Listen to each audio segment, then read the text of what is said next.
This is a rather different video to the sort I usually make. Not that I really make many anymore, but I'm recording this in my nice hospital room. It's nice as a hospital room can be here in Nagasaki, Japan. I sprung a few extra yen and was able to get my own room instead of being out on the ward. Some poor old boy out there, some old man, he's got some nervous shock. He just keeps going, oi, oi, oi, oi. I mean, I don't say it too loudly in case they hear me, but I can hear it even in here. It's like it goes on through the night and stuff. So, but at least here I'm kind of partially insulated from it. So I was told I probably wouldn't be able to get a room, but in the end I did. Yeah, so I've had treatment yesterday for paroxysmal supraventricular tachycardia, which is basically a very fast heartbeat, which has troubled me since this light's getting in the way. Since childhood, I just suddenly have those palpitations. I can remember them as a kid running around the playground in junior school and stuff, but they've always messed with me. In fact, I tried to have the same procedure 20 years ago. I was in hospital in England, and they couldn't even induce the palpitations at the time. I'll go into it in a minute. They said, you know, can you live with it and you learn to do all this. That's never worked for me. I got my coping strategies because, like anyone who watches the channel or my channel, with a lot of it is martial arts and training. Of course, I had to keep it. I could never say I had this thing because a lot of teachers say I'm sorry, but if you got, you know, an issue with your heart, we can't have you in this class for health and safety reasons. So I got really adept at sort of pretending like I pulled my knee or something. I'd just go, oh, give me a minute. And I'd go down a kneeling position because I knew that would stop it generally. And also once it happened, it normally didn't happen for a while after. So I'd try and deliberately cause it even before I went into a class, you know, sort of doing jumping jacks out in the car park or something. But in the last 2 years, it's just got more and more, especially, it's got more and more bothersome, and it really started to impede my day-to-day stuff. I'm just getting older now, but there's no way I could. Also, you think, why do I have to try and pretend like, you know, I haven't got this thing? Because I think that's just getting older. When you're in your 20s or 30s, you can sort of deal with that sort of stuff easy. I don't want to give it too much of an old codger. There's still life in me yet, but I'm nearly 50. I just train by myself now, but every time I train, in fact, I'd set it off. I'd do a judo roll or something, and that would trigger it. And that's just in the last couple of years, and really, especially in the last 6 months. I just beat really, really fast, and it's really uncomfortable. And after a while, you get this sort of it's like a frozen pain goes up to your jaw and stuff. And you know, I was like, sometimes I just smack myself in my heart with my fist. It sounds a bit basic, but it works. I'm just to knock the heart back into rhythm. That can't be normal. Well, it's not normal, as I found out. But one day, it was January. I had it really, really bad. Honestly, I thought I was going to have a heart attack. Just thought this is not sustainable. All day long, I was at work and I went up to the dojo because being kind of stubborn, I thought I'll try and train it out or something. And then I rang my wife. I was lying on the dojo because I was only get relief from it by lying on my side. If I tried to stand up, it would set it off again. And because I'm in Japan, so she arranged for me to go to this place. It's sort of like an A&E for heart problems, accident emergency, I'm saying. But I got seen really quickly. They were dead sort of cool and calm and collected, and it did calm down. But I got hooked up to a thing. I've still got this thing on measuring me now, the day after the operation. And then I had to wear a 24-hour thing, which recorded several episodes of palpitations. One very briefly hit about 260 a minute, so they knew that there was something. And this operation was suggested. I met with the doctor, the sensei. He said, I suspect you have tachycardia, which is what I'd heard 20 years ago in England. He said, I'll look at you. I'll have you in. I got given the date, which was April the 16th, yesterday. And so I was in a day before and then surgery like at 9 o'clock the next morning. Right, one thing to say to anyone who's watching this who's found it, because they're having the same thing done in Japan. Although I was also conscious when I had it done in England, I can't remember if I was sedated or not. I didn't feel particularly sedated. I wasn't in there for that long either. But in Japan, you are fully alert. They don't put you to sleep, which I believe now is quite standard. They will put you under general anaesthetic, and if they don't, they'll give you quite a heavy anaesthetic. I researched this in, like, you know, England, America, Australia, etc., Europe. It seems to be quite standard now, because they can trigger the palpitations whether you're out, even if you're out. But they don't do that in Japan. And I said, do I get any sort of sedative? Try not to sound too pathetic. But the sensei was like, no, I want you fully like alert and awake, and so I can talk to you and ask you what you're feeling and stuff. It took, so they put, after you come out, you got to lie flat on a bed on your back, and you can't move for 6 hours. And I never knew lie on your back. So it was 3.5 hours operation. You said it it'd be between 2 and 4 hours. It was 3.5. And I never knew lying flat. It wasn't like the comfiest. I mean, I know it's an operation. I'm not expecting to lie on a sofa or something, but it was like, had all these metal frame bits digging into me and stuff. And it was like, stop moving at one point, because I didn't even know I was doing it. My arm went dead at one point, so I saw I've got to stick my arm out, my left arm. And he was like, oh, of course, yeah, do what you've got to do. But obviously he's trying to operate, but it was like not comfy. And then brought back to bed, which I thought would be better. But just lying flat on your back, man, your hips and your lower back just kill. And to be honest, once everyone left my room, I did sort of wiggle about a bit and stuff. But you're wearing a catheter.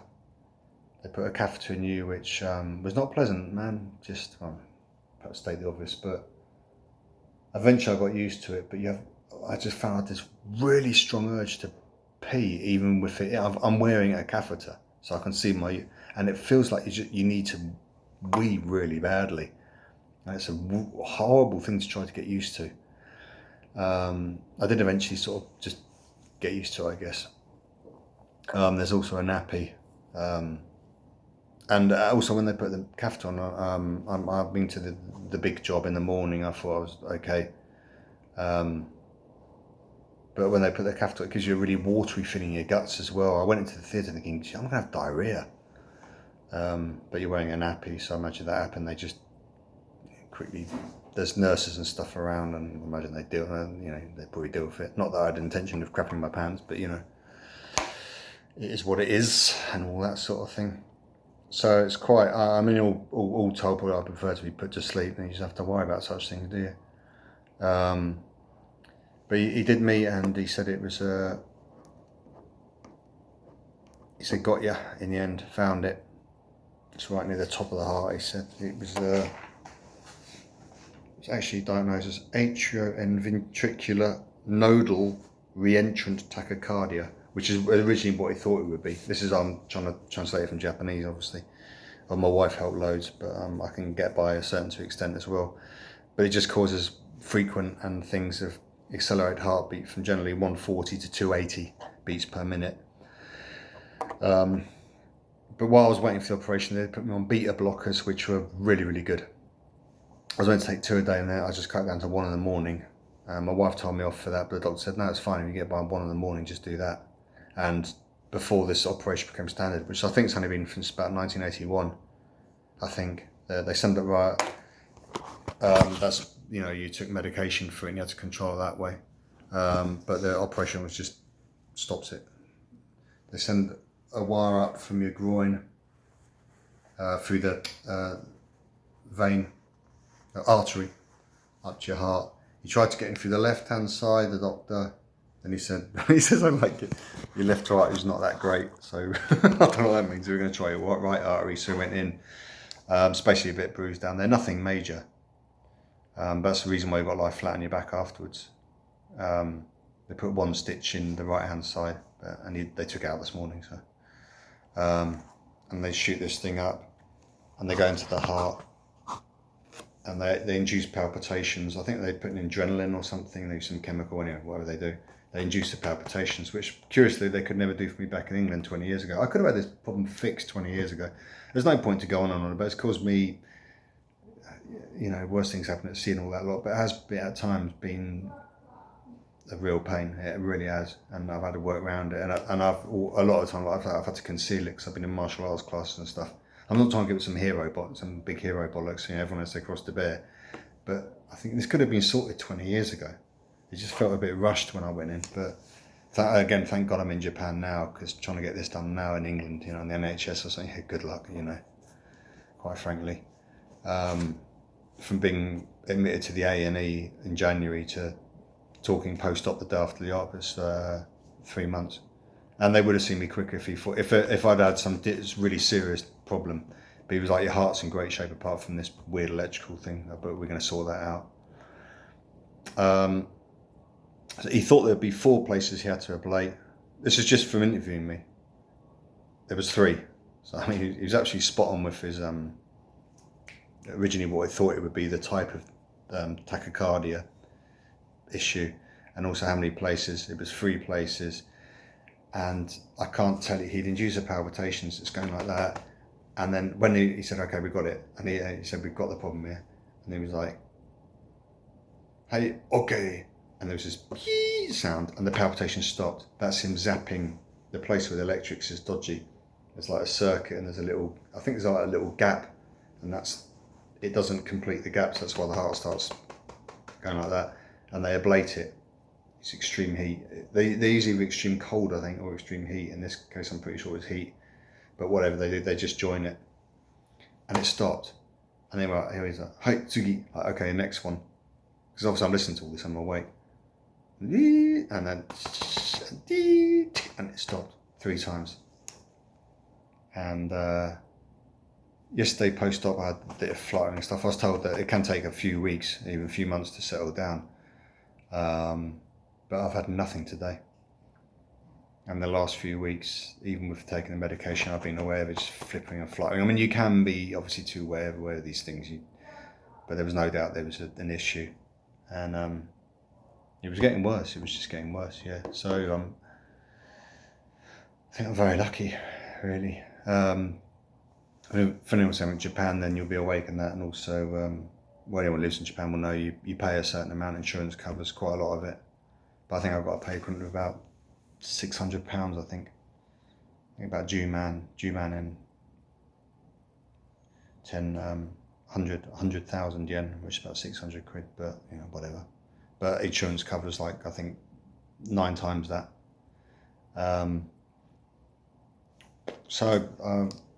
I was on a drip. They took that away this morning, so the catheter and everything that was taken away last night. Luckily I was in my room because I had to leave the catheter. If I'd been on the ward, they'd have left the catheter in overnight. But because I was in, he said, because you're in limping distance of your own toilet, we can take the catheter out. And a big deal was made, like it was, your first urination, be prepared for it and that, but it stings a little bit, but it's no big deal.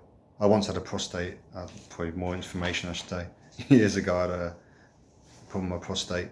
I was young, I was like 20, and they actually stuck a camera up under general anaesthetic, and that was far worse. When I woke up, I actually peed out a blood clot after that.